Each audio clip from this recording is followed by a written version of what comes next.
All right, dear learners, welcome back. It's CS3244 Machine Learning, and it's our final week, week 13. And congratulations, first of all, for making it all this way. And I hope you're doing well, especially with respect to our final project reports, which are due this week. So typically at this point in the course, I think like many of our other students in our past cohorts, many of you might be burnt out in the sense that you don't want to learn any more content. And we are trying to structure our course to fit that way. And so importantly, we don't give you a lot of content this week, but we do give you content that's non-technical. So actually, I feel really, really important and have a passion for this particular topic that we've saved for you, which is machine learning ethics. It's not as math involved as some of the other lectures that we've had, but it's probably the most important because, machine learning systems work with people, and if they interact with people, we need to make sure they're dealing with people in an ethical and fair manner. So for this topic, I'm really privileged to introduce to you Professor Reza Shokri of our own SOC. I'm Reza Shokri. I'm leading the NUS Data Privacy and Trustworthy Machine Learning Lab here. And we work on a range of problems related to the topic of this lecture, from analyzing and releasing data with privacy and also designing machine learning models which are trustworthy and ethical. So for today's lectures on ethics, perhaps it's good for you to share with us what is ethical ML. I mean, it could mean so many different things. And what are the risks of using machine learning? Can we actually trust machine learning to be trained on our sensitive data? Yeah, so this question could be responded from or looked at from two different perspectives, which are complementary to each other. They are equally important.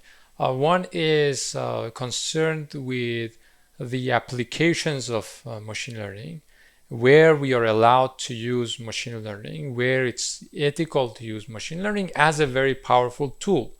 And one of the major examples that maybe you are aware of the debates around it these days is whether or not we should use machine learning for face recognition, especially at a massive scale.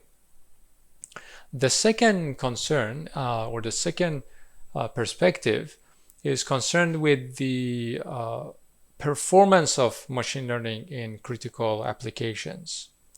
And here we are talking about whether a machine learning model performs in a fair way when it has been used on populations with different subgroups, or whether machine learning model would behave accurately, but at the same time does not leak sensitive information about its training data, or whether the machine learning models are robust to data poisoning and data perturbations. So can I trust a model that in a critical setting with some noise or adversarial perturbation would just perform as expected?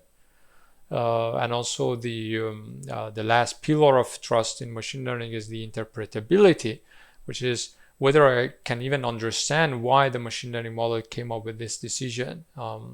Can it convince me or not?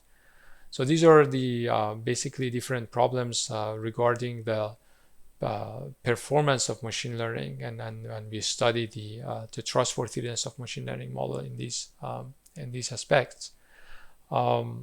Unfortunately, the machine learning models are not by default trustworthy, so they show a lot of problems with respect to the fairness, privacy, and robustness.